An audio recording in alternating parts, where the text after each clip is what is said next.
23.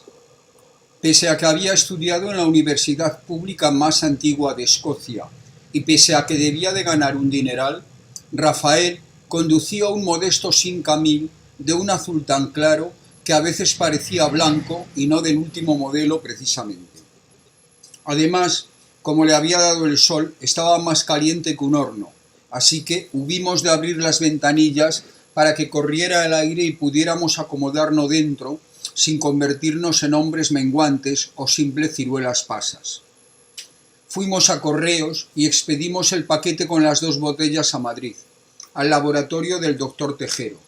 Luego continuamos hacia el oeste, pasamos por delante de mi hotel y tras atravesar el puente sobre el foso de las murallas, el paisaje de la ciudad se hacía más moderno, tipo barriada, como las que ahora abundan en los extrarradios de Madrid. Luego volvimos a encontrarnos con el mar, y allí estaba Casa Fernando, el restaurante al que nos dirigíamos, en el borde asfaltado de una playa con 4 o 5 barcas de pesca artísticamente distribuidas. El restaurante solo tenía ocupadas 2 mesas. Nos sentamos al lado de un ventanal que daba al mar. Se veía con claridad la costa europea y el peñón de Gibraltar. Rafael me recomendó caldereta de marisco y brocheta de mero, que fue lo que él pidió. Pidió una botella de tercio de las palmeras para él y a mí me interrogó con la mirada. Pedí también una botella de las palmeras. Sería la primera vez que volviera a probarla tras la teatral degustación del producto con que don Roberto Jesús Rodríguez del Valle y Suárez de Pertierra me había obsequiado en el chalet Ave María del Paseo de Juan XXIII. Pero, tras todas las gestiones que Rafael me había explicado durante la mañana, se podía deducir que ya no corría ningún peligro por hacerlo.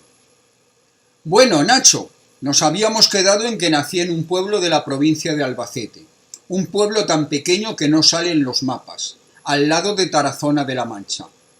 Rafa, perdona, por ahora no tenía pensado el incluirte en mi lista de sospechosos, entre otras cosas porque todavía no tengo elaborada ninguna lista de sospechosos. Así que, si no quieres contármelo, podemos hablar de otra cosa. Bueno, como quieras, Nacho, pero he de confesar que me llevo una gran desilusión. Te diré que yo también tengo algo de detective o que por lo menos soy un grandísimo cotilla, y me había imaginado que si yo te contaba más o menos mi vida, a lo mejor luego tú me contarías la tuya. Bueno, entonces, Rafa, si es así, adelante, aunque no te vayas a pensar que mi vida es como la de Hércules Poirot, ni siquiera como la del padre Brown. Sea como sea, me interesa, Nacho. Eres el primer detective que conozco en la vida real. Observé que Rafael disfrutaba con la comida no solo con la que había en el plato, sino con toda la liturgia de lo que había alrededor del plato. Y lo hacía de modo bastante natural, sin aparentar darse cuenta de los complejos intríngulis del ritual en el que se zambullía. Bueno, comenzó. Mi familia era una familia de agricultores pobres, poco menos que míseros. Mi padre decía tener tierras a quien quisiera oírle, pero según he ido dando tumbos por la vida, me he dado cuenta de que esas tierras eran apenas 4 surcos. Éramos 6 hermanos. Yo era el tercero vivo, pero había sido el cuarto en nacer. Tras mí nacieron otros 4. Es decir, que de 8 nacidos sobrevivimos 6 para poder contarlo.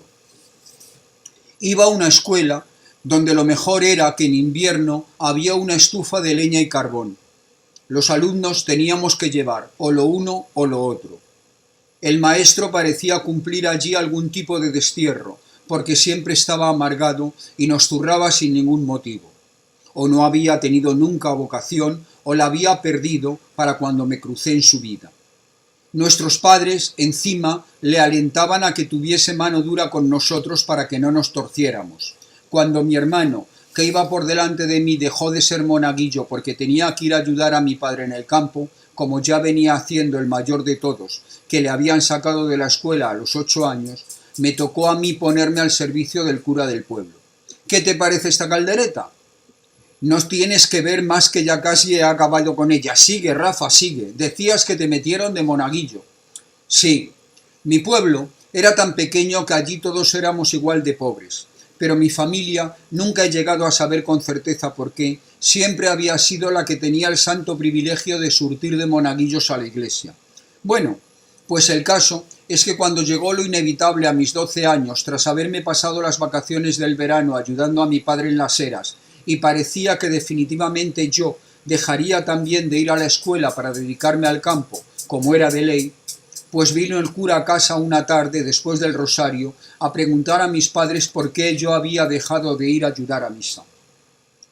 Pues porque primero es la obligación y luego la devoción, don Emeterio, le dijo mi padre. El Rafael tiene que apencar, que ya es un hombre, aquí todos tenemos que arrimar el hombre. Entonces, dijo el cura, ¿me estás diciendo que el Rafael ya no va a volver a la escuela? Sí, contestó mi padre. El Rafael no tiene tiempo para hacer de monaguillo. Se puede usted imaginar, don Emeterio, que mucho menos para ir a la escuela. Sonreí. Me sonaba la canción, La miseria miserable. Rafael también se sonrió. Su sonrisa parecía decirme que conocía exactamente la causa de la mía. Exactamente, Nacho. Éramos pobres pero honrados, como se solía decir. Resultaba que era más importante ayudar a misa que ir a la escuela. Pero en lo que a mí concernía daba igual cuáles fueran las prioridades de mi padre, porque estaba meridianamente claro que yo ya no asistiría más, ni a lo uno ni a lo otro. El caso es que el cura se fue de casa con alguna idea rondándole la cabeza, porque al despedirse dijo: «Mira, Secundino», mi padre, que en paz descanse, se llamaba Secundino, «ahora no tengo tiempo para echar un rato hablando contigo, pero el domingo después de misa te pasas por la sacristía y hablamos con tranquilidad. Y el domingo, no olvides que pase lo que pase, es fiesta de guardar, y quiero al Rafael en la iglesia a tiempo para dar el primer toque». Se refería al primer toque de campana, una media hora antes de la misa. Luego se daba el segundo, un cuarto de hora antes, y después el tercero, justo antes de empezar. Sonreí. Prosiguió. El domingo, al acabar la misa, estaba yo en la sacristía doblando el manípulo, el cíngulo y la estola de don Emeterio para guardarlos en el cajón de arriba, cuando entró mi padre con la boina aferrada con sus dos manos. «Pues usted dirá, don Emeterio», dijo mi padre. «Mira, Secundino», dijo don Emeterio, «voy a ser breve. El Rafael vale para estudiar». Yo no podía dar crédito a lo que estaba escuchando. Según el maestro de la escuela, yo no era más que un salvaje, un cafre, un borrico, un dolor de tripa. Cualquier cosa que le viniera a la lengua en ese momento, pero nunca nada agradable, y mucho menos el que yo pudiera valer para estudiar. Y de repente, delante de mí el cura diciéndole a mi padre que yo valía para estudiar. Don Emeterio continuó: «Si tú me das permiso, y en casa podéis prepararle 2 mudas, 2 camisas, 2 pantalones, unos zapatos y ropa de abrigo, yo puedo encargarme de que lo admitan en el Seminario Menor de Valencia», dijo el cura. Y en mi cabeza sonaba un coro de querubines. «Pero don Emeterio», dijo mi padre, «yo no sé si el chico tiene vocación». Pero bueno, pensé yo, a ver si ahora mi padre va y me chafa la historia. A mí la propuesta de don Emeterio me había parecido música celestial según la estaba escuchando. Y si para poder cumplirse era necesario que yo tuviese vocación, por supuesto que tendría vocación. Menos mal que don Emeterio no estaba acostumbrado a perder el tiempo con minucias. «Pamplinas, Secundino, Pamplinas, tú ocúpate de la ropa del chico y yo me ocuparé de su vocación, que solo se va a ir a un seminario menor, que no va a cantar misa de un día para otro. ¿Podéis preparar la ropa que os he dicho?» Sonreí. Rafa también sonrió. Continuó. Y me prepararon la ropa. Y me fui a Valencia. Creo que cuando fui a Nueva York por primera vez, no me quedé tan impactado como cuando llegué a Valencia. «¿Has estado en Nueva York?», pregunté. Imagino que la mirada admirativa tiñó lo suficientemente mi pregunta como para que él me respondiese como si dijéramos abuela pluma. «Eres joven, Nacho, y de lejos se ve que eres inteligente. Si me permites un consejo de viejo con el colmillo retorcido...». «Te lo permito», dije. «Es muy sencillo. No estés nunca orgulloso de nada que no haya sido debido a tu propio esfuerzo, ni nunca envidies a nadie por la vida que haya llevado. Las vidas de cada uno, Nacho, la mayor parte de las veces, no son más que el producto de las circunstancias. Si eres capaz de esperar unos minutitos, enseguida te contaré mi llegada a Nueva York». «Llevas razón, Rafa. Estábamos en Valencia. Exactamente, dijo. Valencia no solo era la ciudad más grande que yo había visto nunca, sino que era de verdad una ciudad. Yo había estado 2 veces en Tarazona de la Mancha y una en La Roda, pero la verdad es que no se podían considerar ciudades porque, por decirlo de alguna manera, todavía olían mucho a campo. No sé lo que van a sentir los astronautas americanos cuando dentro de unos días pisen la Luna, pero yo sí que recuerdo lo que pensé la primera vez que pisé Valencia, que por fin sabía lo que era una auténtica ciudad, y además con mar. En mi casa, cuando mi padre compraba algún décimo de lotería en Tarazona, siempre decía que si nos tocaba el gordo, iríamos todos a ver el mar. En el seminario, los estudios resultaban mucho menos penosos que en casa. Tenía siempre a mi disposición un pupitre para estudiar, incluso fuera de las horas de clase. Agua corriente, duchas, bombillas de luz potente. En fin, todo un descubrimiento. En las vacaciones iba al pueblo y ayudaba en el campo, pero me pasaba esos días de vacaciones deseando volver a Valencia. Fui aprobando con facilidad curso tras curso. Me encantaba el latín y el griego, y el francés. Del inglés en aquella época ni se había oído hablar. Aunque no formaba parte del plan de estudios, también aprendí el catalán de Valencia, porque casi todos mis compañeros se expresaban en esa lengua fuera de las aulas. Cuando quise recordar, había terminado el bachillerato, y al curso siguiente pasaría al seminario mayor.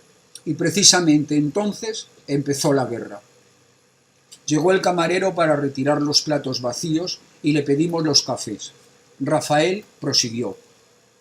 Yo había escrito a casa diciendo que ese año no podría comenzar mis vacaciones hasta agosto porque tenía que llevar a cabo en Valencia una serie de gestiones. La verdad es que no era del todo cierto, pero yo tenía ganas de disfrutar de la ciudad y no quería ir corriendo a encerrarme en las miserias de un pueblo sin agua corriente, lleno de moscas y de jesuseros. El caso es que como al empezar la guerra Valencia se había quedado en la zona roja, y un día sí y otro también se contaban más y más barbaridades perpetradas contra la Iglesia y sus adeptos, los católicos escoceses enviaron clandestinamente un barco para evacuar a los curas, monjas y seminaristas que lo desearan. La verdad es que como era verano, seminaristas había pocos, y en aquel barco solo se nos evacuó a 4 seminaristas. Yo era el más joven. La mayoría de los evacuados fueron en realidad evacuadas, pues la mayor parte eran monjas. Yo fui a parar al seminario de Glasgow, en Escocia. ¿Qué te parece si te doy una vuelta en coche por la Ceuta no edificada y acabo la historia mientras circulamos? Perfecto, Rafael, pero pago yo. Paga todo lo que quieras, no voy a discutir contigo, por eso ni contigo ni con nadie. No olvides que yo soy medio escocés. Al salir de casa Fernando, estaba en la puerta el policía secreta de siempre con su entrañable SEAT 600. Seguro que si le pusiesen de uniforme de gala, con un penacho de plumas, lograría pasar más desapercibido. Había notado cómo me seguía por la mañana cuando me dirigía a la factoría de las palmeras y cómo nos seguía después hasta Correos, pero había supuesto que al menos le habrían relevado al pobre a la hora de comer. Pobre sabueso, debía de estar maldiciéndome. Llevaba ya 3 días sin ningún descanso persiguiendo mi sombra, o más bien intentando ser mi sombra. Afortunadamente, el 5000 seguía aparcado a la sombra, y aunque dentro del coche hacía un calor de aupa, la verdad es que el calor no era tan insoportable como cuando lo habíamos tomado a la salida de la fábrica. Nada más iniciar la marcha, le conté a Rafael la historia del policía que me seguía desde que había llegado a Ceuta, y le hizo mucha gracia. Propuso que nos detuviésemos inesperadamente cada vez que el tráfico lo permitiese, para ver qué es lo que hacía el tan poco secreto policía secreta. Seguimos una carretera hacia el oeste, que a pie de playa costeaba a lo largo del estrecho de Gibraltar. A nuestra derecha se abría un paisaje realmente magnífico en el que se podía observar con claridad el litoral europeo, donde destacaba tornasolado el peñón de Gibraltar. Hay momentos en los que uno no puede sino sentirse satisfecho y agradecer a Dios lo hermosa que puede ser la vida. Ese estaba siendo uno de esos momentos. La comida había resultado sabrosa y abundante. Las vistas que se desplegaban ante mis ojos eran verdaderamente espectaculares. Mi segunda ingesta de cerveza Las Palmeras no había concluido con el irreversible disgusto de morirme. Rafael me caía cada vez mejor. Era un personaje realmente agradable y llevaba más de 6 horas en su compañía que se me habían pasado volando. Entonces me di cuenta de que, abandonado el confort de su extrema amabilidad, yo lo había acaparado en detrimento de su sagrada vida familiar. Rafael, de verdad te agradezco mucho lo buen anfitrión que estás siendo conmigo, y la verdad es que me lo estoy pasando francamente bien contigo, pero acabo de darme cuenta de que llevamos juntos desde esta mañana temprano, y no quiero que por mi culpa te encuentres a tu mujer esperándote con el rollillo de amasar en la mano cuando vuelvas a casa. ¿De qué mujer hablas? Su sonrisa era simpática, pero sus ojos eran además pícaros. ¿De la tuya? ¿De qué mujer voy a hablar? ¿La conoces? ¿Tú la conoces? ¿Tú crees que me va a recibir con el rodillo en la mano? No, la verdad es que no tengo el gusto de conocerla. Yo tampoco, Nacho, yo tampoco la conozco, la verdad. Ah, ¿es que no estás casado? Espero que eso no me convierta en sospechoso, contestó. Ding don, alarma la planta noble, fogonazo, flash, sartenazo en mi cacerola. La extremada y dispuesta amabilidad de Rafael me había hecho olvidar su más que evidente relación con esa santa institución que apostaba con claridad por el desarrollo y el progreso, pero siempre por el camino del orden, sobre todo por el camino. Entre las no demasiadas cosas que yo había podido averiguar acerca del Opus Dei, había habido una que me había llamado singularmente la atención. Se trataba de una reflexión de su fundador, aparecida en el libro Camino, en la que, más o menos, venía a decir que si bien la vida de casado era buena para el hombre célibe resultaba ser mucho mejor. Cuando leí ese texto, irremediablemente se afianzó en mi cacerola la imagen de don Roberto Jesús Rodríguez del Valle y Suárez de Pertierra, al que sin mayores dificultades pude considerar tan dentro del celibato como pudiera estarlo cualquier sacerdote católico. Sin embargo, en ningún momento se me había ocurrido catalogar a Rafael dentro de tan venerable grupo, y eso había sido un error que debía enderezar cuanto antes dentro de lo posible. Y la mejor manera de corregir un error es no volver a mencionarlo ni siquiera para rectificar. Ya te he dicho, Rafael, que no te consideraba sospechoso, pero no me tientes. Bueno, pues si no existe la señora de Navarro, eso quiere decir que no te me vas a escapar así como así. Nos habíamos quedado en que acababas de llegar a Glasgow. Efectivamente, Nacho, ahí lo habíamos dejado. Pero ahora vamos a ocuparnos de lo que nos ocupa. Rafael detuvo casi con brusquedad el automóvil. Me temí lo peor. A veces soy demasiado transparente. Obviamente pensé. Rafael se ha dado cuenta de que yo me he dado cuenta de que pertenece al Opus. Ja, ja, ja, ja. La muy rotunda carcajada de Rafael me disuadió de continuar con mis suspicacias. La verdad es que para reírse lo inesperado de nuestra parada hizo que el SEAT 600 de nuestro perseguidor casi chocase con nuestro coche. A continuación de tan pedestre jaimitada y todavía riéndose, Rafael reinició la marcha. Bueno, aunque llegué en pleno verano, Glasgow era una ciudad poco soleada, la verdad. Me pareció triste, aunque todo el mundo se mostraba extraordinariamente amable conmigo. Yo no tenía ni idea de inglés ni de escocés, mucho menos, pero no era difícil percibir que para mis anfitriones el catolicismo era, más que una seña de identidad, una auténtica insignia, el emblema de su propia razón de ser. Aun a riesgo de parecerte de nuevo inmodesto, la verdad es que antes de las Navidades yo ya estaba hablando inglés por los codos, y para la siguiente Pascua de Resurrección los dichos escoceses me resultaban tan familiares como los refranes castellanos. Siempre he dicho, por si te interesa saberlo, que la mejor manera de dominar una lengua es pensar en ella. Ahora estoy hablando contigo y estoy pensando en castellano. Pero si nos pusiéramos a hablar en catalán, por ejemplo, yo pensaría en catalán. ¿Cuántos idiomas hablas, Rafael?, me interesé. Espera un momento que lo piense, respondió. Nuevo frenazo inesperado, nuevo chirrido de frenos del SEAT 600 para evitar chocar contra nosotros, nueva carcajada de Rafael. Se le veía que disfrutaba como si fuese un gamberrete de 14 años, lo que posiblemente, por culpa de las circunstancias que yo iba conociendo, nunca pudo ser. Reiniciamos la marcha. Me has preguntado cuántos idiomas hablo, ¿verdad? ¿Verdad? Pues la verdad es que solo soy capaz de hablar en un idioma. Me resulta muy difícil mezclarlos. Muy bien, sí señor, Rafael. Muy hábil en cambiar de tema. ¿No me quieres contestar o qué? ¿O qué? No me tientes, no me tientes. Tú mismo lo acabas de decir. ¿Es que te da vergüenza decirme cuántos idiomas hablas, Rafa? No es una mala manera de decirlo. Digamos que es vergüenza. ¿Puedo seguir con mi historia? Date cuenta de que tengo 51 años y que apenas te he contado los 18 primeros. Si sigues interrumpiéndome, esta noche nos quedamos sin dormir. Llevas razón. No hago más que interrumpirte, perdóname. Sigue, por favor. Bueno, pues ahora no. Mira, aquí acaba Ceuta. Esa montaña de ahí enfrente es Jebel Musa, la hermana gemela del Peñón de Gibraltar. Las dos columnas de Hércules, dije yo. Exactamente, las dos columnas de Hércules, respondió. ¿Sabría recordar los nombres de los dos moros que invadieron España el año 711? Me hizo dudar. ¿Táriq y Musa? Dije, efectivamente.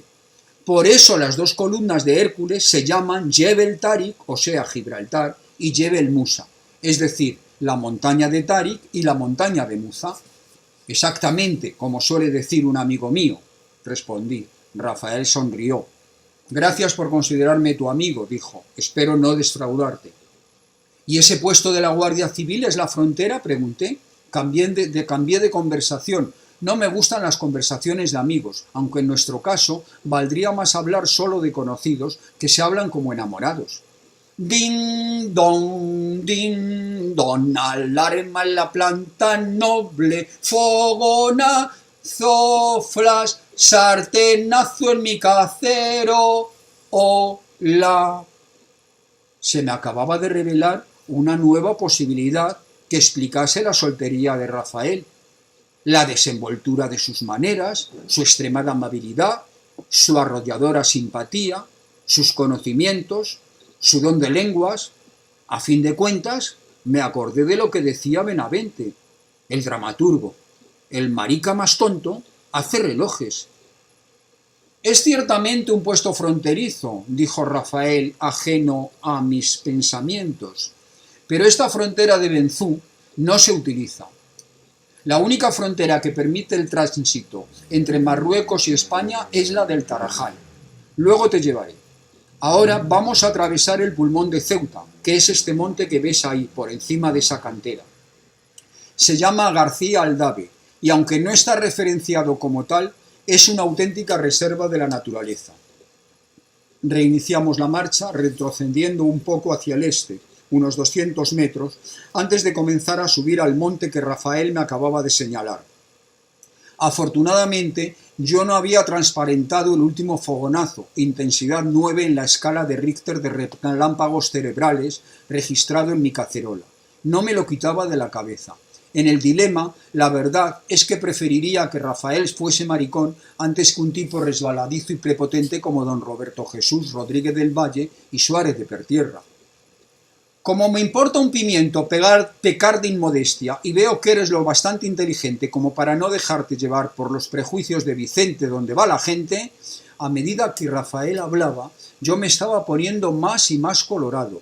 Lo notaba, menos mal, que él conducía sin apartar la vista del frente.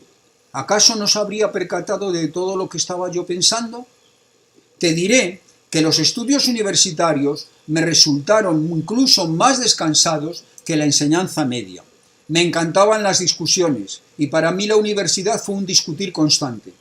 Cursé teología, por supuesto, pero además estudié económicas, una carrera que en España ni siquiera existía todavía como tal. Como mis padres no sabían leer ni escribir, nuestra correspondencia se realizaba a través del inestimable concurso de don Emeterio, el cura del pueblo, que me había liberado no sólo de una vida servil en la que la tierra, 4 surcos miserables y el ganado, 1 o 2 docenas de ovejas, hubieran sido mis señores. Mi familia estaba bien. Mis 2 hermanos mayores estaban en el frente. Mis padres seguían tan embrutecidos como siempre.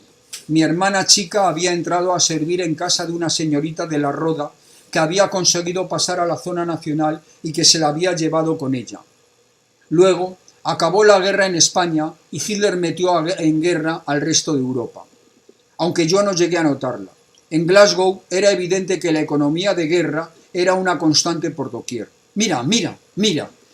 Rafael había sacado el coche de la carretera y se había adentrado a la derecha, en una zona donde el bosque se abría para dar paso a la cantera que habíamos observado antes desde abajo, en la frontera de Benzú. Al poco rato pasó el SEAT 600 de nuestro perseguidor, que poco después, chirrido de frenos, detuvo su marcha, obviamente preocupado por nuestra pérdida. Rafael se apiadó del pobre sabueso y reiniciamos la marcha. Cuando le adelantamos, estuve a punto de saludarle, pero me contuve a tiempo. En 1942, prosiguió Rafael, obtuve mis licenciaturas en Teología y en Económicas, en el mes de mayo. ¿Cantaste misa en inglés o en escocés? No, no canté misa, ni siquiera me hice cura. Te habían pagado 2 carreras y tú no te hiciste cura. Aunque te resulte difícil creerlo, la Santa Madre Iglesia es a menudo generosa, incluso muy generosa. De todas formas, si me pongo a contarte todo con detalle, lo más probable es que, como Sherezade, nos pasemos 1001 noches sin dormir. Tampoco te preguntes ni me preguntes por qué no volví a España cuando terminó la guerra. Solo te diré que si no volví fue porque yo no quise hacerlo. No vayas a pensar que los católicos de Escocia me lo impidieron. Recapitulo. Acabé mis 2 carreras y aunque te parezca extraño y pese a que ambas fueran sufragadas por la Iglesia, no me hice cura. Y habíamos llegado al mes de mayo de 1942, ¿correcto? Correcto, respondí. Pues agárrate fuerte, porque ahora viene el único episodio emocionante de mi vida. Me fui a América en un mercante que salió del puerto de Galway, en Irlanda, y cruzamos un Atlántico norte infestado de submarinos alemanes dispuestos a hundir todo lo que se movía sobre las olas. Te puedo decir que todas y cada una de las horas de esa travesía fueron realmente intensas. No te puedes imaginar cuál era el pabellón del barco, el pabellón que nos permitió atravesar el océano Atlántico en paz. ¿El de España? Aventuré no sé por qué. Exactamente. Era un barco español, el Santiña, un mercante matriculado en Gijón que tenía como primer destino transatlántico el puerto de La Habana, a donde llegamos en agosto. De La Habana, aunque estuvimos atracados allí 2 días enteros, solo recuerdo un paseo arbolado, otro paseo con soportales de piedra, una cúpula y un senado que más tarde en Washington pude comprobar cuál era su modelo. Unas calles llenas de vida que me recordaban a Valencia, mi reencuentro con mi lengua materna después de tantos años sin oírla, unos coches despampanantes como nunca antes los había visto ni en Valencia ni en Glasgow, y sobre todo una humedad espesa que te hacía todo más fatigoso de lo habitual. Me parece que ahora con Fidel las cosas deben ser diferentes, opiné. Puede que así sea, pero si quieres el consejo de un viejo, te diré que igual que todos los hombres somos buenos y malos a la vez, cualquier forma de sociedad creada por el hombre no puede ser ni buena ni mala ni viceversa, sino todo lo contrario. Las películas en blanco y negro deberían llamarse películas en grises. Lo que hoy es bueno, mañana será malo, y quizás ya ahora mismo esté siendo malo. Lo mejor es que nunca pongas la mano en el fuego por nadie, y mucho menos por una idea. Me dan pánico aquellos que dicen estar dispuestos a morir por un ideal, porque en realidad, más que a morir, están dispuestos a matar. Y yo te ruego que te preguntes, ¿de qué me sirve un ideal si he perdido la vida? El único deber de todo ser vivo es seguir vivo. Sobrevivir es la primera y la última de las leyes naturales. Respondí, estoy tan de acuerdo contigo que aunque quizás no hubiera sabido expresarlo tan claramente como tú, lo cierto es que ya estaba de acuerdo contigo antes de conocernos. Gracias, Nacho. Bueno, desde La Habana, el Santiña prosiguió su ruta hacia Halifax, en Canadá, desde donde volvería a España. Hicimos escalas en Miami, Savannah, Charleston, Wilmington y Norfolk. Todavía recuerdo la lista de esos puertos como un mantra que nunca he querido borrar de mi cabeza. En realidad, ya me pasaba las horas recitando esa sucesión de puertos desde que habíamos salido de Galway. De ninguno de ellos recuerdo mucho más que su peculiar manera de hablar inglés, que era como muy desmadejada. Solamente la escala de Charleston duró más de 12 horas. Se trataba simplemente de etapas en el camino hacia una meta, a medida que iban pasando uno a uno, tan previsibles como los misterios gozosos del rosario, yo iba acercándome a mi destino en Nueva York. Entiendo perfectamente lo que dices, Rafael. Yo podría recitarte todas las estaciones del metro de Madrid. Así cuando tengo que ir a algún sitio en metro voy calculando lo que me falta para llegar a mi destino. Exactamente, Nacho. Son maneras elementales que los humanos tenemos de establecer medidas de tiempo y de espacio arbitrarias que nos individualizan frente a los demás. Yo había calculado, por ejemplo, que la escala de La Habana suponía las 3/4 partes del recorrido entre Galway y Nueva York. A menudo ejercitamos nuestra memoria recordando lo que estábamos haciendo, por ejemplo, hace justo una semana, o hace justo 4 días, o quizá 15, a estas mismas horas. Sí, señor, Rafael, estás hablando de cosas que me pasan a mí, o sea que yo las pienso también así. Hace una semana a estas horas yo estaba recogiendo mi pasaporte en la Puerta del Sol. O sea que tienes pasaporte. Bien, bien, bien. ¿En qué estás pensando? Pues que, como tú dices, más que pensando, estoy recuperando un pensamiento que ya había pensado antes. ¿Y cuál es? Pues que no debes desaprovechar esta ocasión para conocer Marruecos. Eso tenía pensado, respondí. O sea que es un pensamiento que reconoces que ya habías pensado antes, ¿verdad, Nacho? Exactamente, Rafael, como dirías tú, exactamente. Cuando vayas a hacerlo no dejes de decírmelo, porque hay 2 o 3 itinerarios que no te deberías perder. Yo tengo un amigo que conoce muy bien todo el antiguo protectorado español, y gracias a él yo he podido al menos entreverlo. ¿Tan especialmente complicado es ese país que después de llevar tantos años en Ceuta solo dices que has comenzado a entreverlo? Mira, Marruecos es un país de frontera entre 2 concepciones no solo distintas, sino a menudo antagónicas del mundo, pero que sin embargo resulta muy asequible para un vistazo de ojeador. Si te das un viaje de 15 días por Marruecos, posiblemente creas haberlo entendido sin mayores dificultades. Incluso los hay que tras un segundo viaje ya se atreven a escribir tratados sobre el asunto. Es la osadía del ignorante. Cuanto más conoces de Marruecos, menos lo entiendes. El amigo del que te he hablado nació allí de hecho. Desde generaciones su familia es oriunda de Tetuán y del Larache, y sin embargo, siempre que le planteo alguna pregunta, algo más complicada que los kilómetros que pueda haber entre Tánger y Alcazarquivir o el precio de una cajita de fósforos, me ofrece al menos 2 o 3 alternativas como respuesta. ¿Podría conocer yo a tu amigo para que me ayudase si voy a Marruecos? Me interese.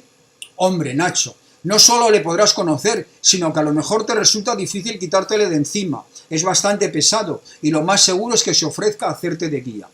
En ese momento llegamos a un mirador con una especie de pérgola desde el que se podía ver casi todo el mundo conocido del uno al otro confín. Rafael detuvo el vehículo y esperó la llegada del entrañable SEAT 600 de nuestro perseguidor, que se había retrasado un poco porque la pendiente de las cuestas se había ido incrementándose desde el inicio de la subida en Benzú. Una vez que comprobamos que el poco secreto policía secreta se había apercibido de nuestra detención y que él había procedido a parapetarse lo que debió considerar un buen escondite, es decir, unos ralos matorrales, Rafael y yo descendimos de nuestro coche y nos dirigimos al mirador.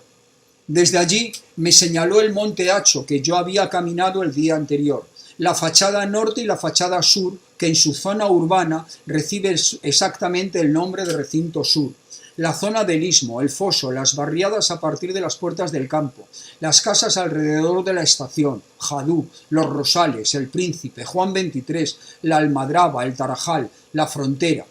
Un rosario de nombres recitado por Rafael que solo he podido recuperar tras consultar el callejero cosío que me había comprado en Madrid.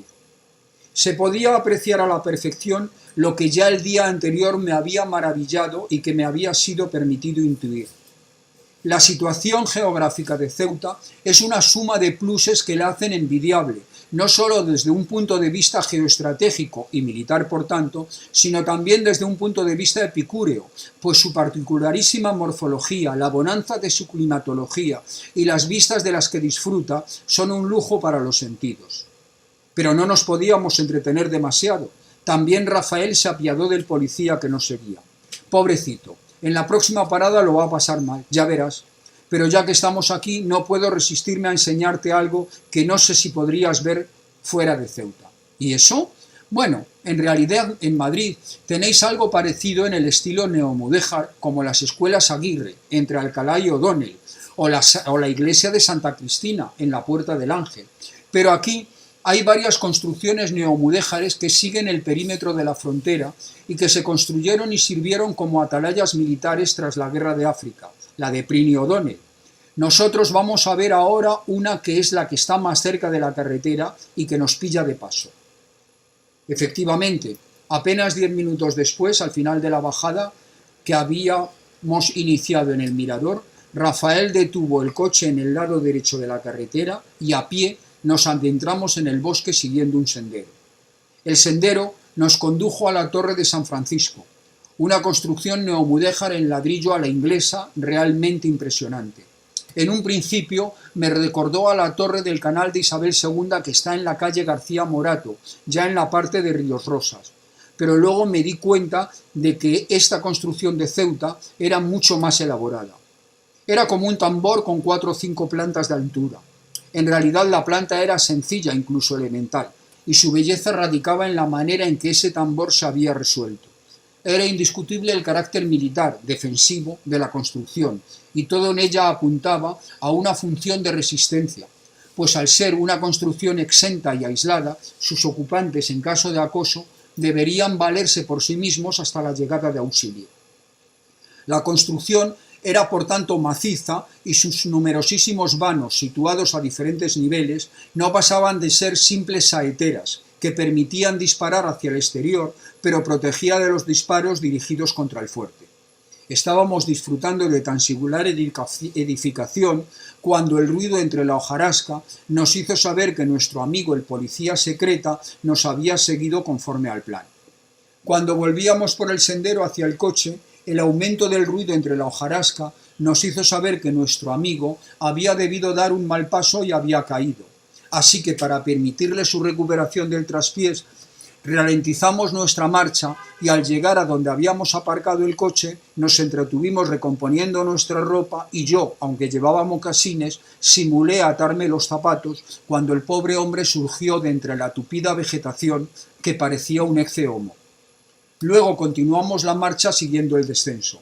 Enseguida la carretera abandonaba ese entorno natural y boscoso. Comenzaron a aparecer construcciones a medida que penetrábamos de nuevo en territorio urbano.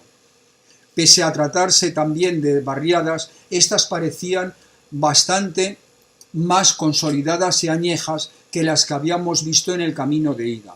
Los cuarteles, sobre todo, ofrecían una factura clásica de reposada solera. Al llegar a una encrucijada denominada El Morro, Rafael, en vez de regresar al centro de la ciudad, me propuso que siguiésemos hasta la frontera del Tarajal y yo acepté, por supuesto. En apenas 5 o 6 minutos estábamos otra vez al borde del mar, pero el mar del otro lado de Ceuta, el que miraba a Marruecos y se extendía hasta Cabo Negro. Rafael me mostró la almadraba y continuamos hacia la frontera. Al llegar a la frontera, Rafael me mostró una construcción fabril. Esa es la factoría de Africa Star donde yo trabajaba antes. Bueno, Nacho, aquí concluye la visita turística. ¿Te llevo a tu hotel? Si eres tan amable de llevarme a la comisaría de la policía gubernativa, te lo agradecería. ¿Vas a ver al comisario Baena? ¿Se interesó? A ver si tengo la suerte de encontrarle. Sí, la verdad es que creo que ya va siendo hora de que le presente mis respetos. Muy bien, te dejaré allí en un cuartito de hora. Oye, pero no me has acabado tu historia. Claro, como no hacías más que interrumpirme, venga. La acabamos mientras te llevo a la comisaría. ¿Dónde me había quedado? En que llegaste a Nueva York en agosto de 1942 a bordo de un mercante asturiano llamado Santiña. Bueno, la verdad, en realidad, cuando llegué a Nueva York ya era septiembre. Arribamos a Nueva York el 1 de septiembre de 1942. La llegada para mí fue bastante traumática, porque los Estados Unidos ya estaban en guerra. Las autoridades de inmigración obedecían a rajatabla órdenes tajantes y yo, aunque tenía un salvoconducto británico, tenía pasaporte español y España, aunque oficialmente neutral, era considerada por todos como claramente simpatizante del eje. Para colmo, el sacerdote que el obispado de Nueva York había comisionado para recibirme en el puerto parecía haberse olvidado de mí, porque allí no había nadie. En fin, que mi primera noche en suelo estadounidense lo pasé en una celda de cuarentena. Mira, este es el puente de la Virgen de África. Por lo que me has dicho, deduzco que tú conoces solo el puente del Cristo, el que hay al lado de tu hotel, al principio del foso. Pues bien, este es el final de ese mismo foso. Efectivamente, enseguida estábamos en el Paseo de la Independencia, desde donde yo había admirado el paisaje operístico del Rif el día anterior. Pocos minutos después, Rafael frenaba delante de la comisaría de la policía gubernativa.